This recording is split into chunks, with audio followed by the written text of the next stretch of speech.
Hey guys, welcome back to Electrical Car Repair Live. Thank you guys for watching and subscribing to the channel. Today will be super helpful with you guys to any of you having a Ford C-Max, Ford Fusion or Lincoln MKZ with a hybrid engine or energy hybrid. What is common between these three vehicles? All of them use that hybrid system, guys, hybrid engine and transmission that are practically the same drivetrain. And if you have check engine light on and any of the following four codes, I'm talking about code P0201 P0202 P0203 or P0204, stay with us, we'll explain what most likely causes that in this video today. Before we start, let me tell you a little bit about us, guys. Every single car we get here at the garage, we try to make at least 200 to 300 free repair videos. Why we do that? Simply because our mission at the shop is to save you as much money as we can. All we need in return, please subscribe to the channel, like the video, that way we can keep making these absolutely free videos. Another thing, if you want to save quite a bit of money on car parts, tools, anything for your car, guys, check out the link in the description of the video below. That's where we get all our tools and supplies from. So let's go ahead and start on it now. So let's explain what we need to do. We need to go ahead and open the hood here. Now, whoever has C-Max, guys, okay, you're not so lucky because we have less room than the Fusion and the MKZ. But what you will need to do, guys, to fix that code, you need to remove the upper engine cover. Now, if you want to see how to do that step by step, we have the video on our channel, how to remove upper engine cover. Check it out.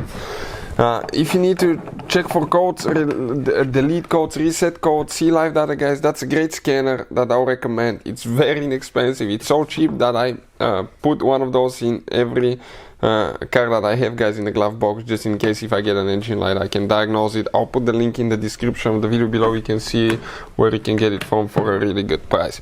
So if you have any of these codes, what that indicates? Problems with fuel injectors. And when you remove the upper engine cover, that's your fuel rail, that's the fuel injectors right here, and respectively, guys, you have fuel injector on cylinder number 1, 2, 3 and 4.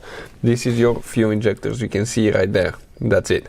So if you have code 201, it corresponds to problems with fuel injector on cylinder number 1, 202 is cylinder 2, 203 is cylinder 3 and 204 is cylinder number 4.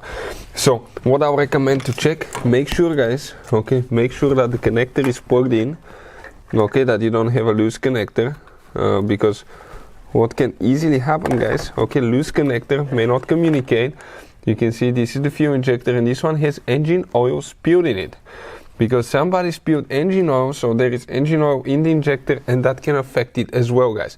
That can cause misfire, so make sure the connectors are clean, pushed in all the way. Now let's inspect this one, see if it's the same scenario. Yep, a little bit of oil, not too much, but just a little bit. Because somebody added oil here and spilled a little bit in the past, you can see. So if you guys have problems, any of these codes, you need to check the connector it's pushed in, make sure the wires are not broken, check the fuse for the fuel injectors. If that checks out, fine. Most likely we have a bad fuel injector and we'll have a video on the channel that will explain how to test fuel injectors, so please check it out. But now, if you have code 201 is cylinder 1, 202 and so forth, the last digit of the code corresponds to the cylinder number, guys. You know which fuel injector you need to check. Hopefully the video will be helpful. Thank you for watching. See you next time.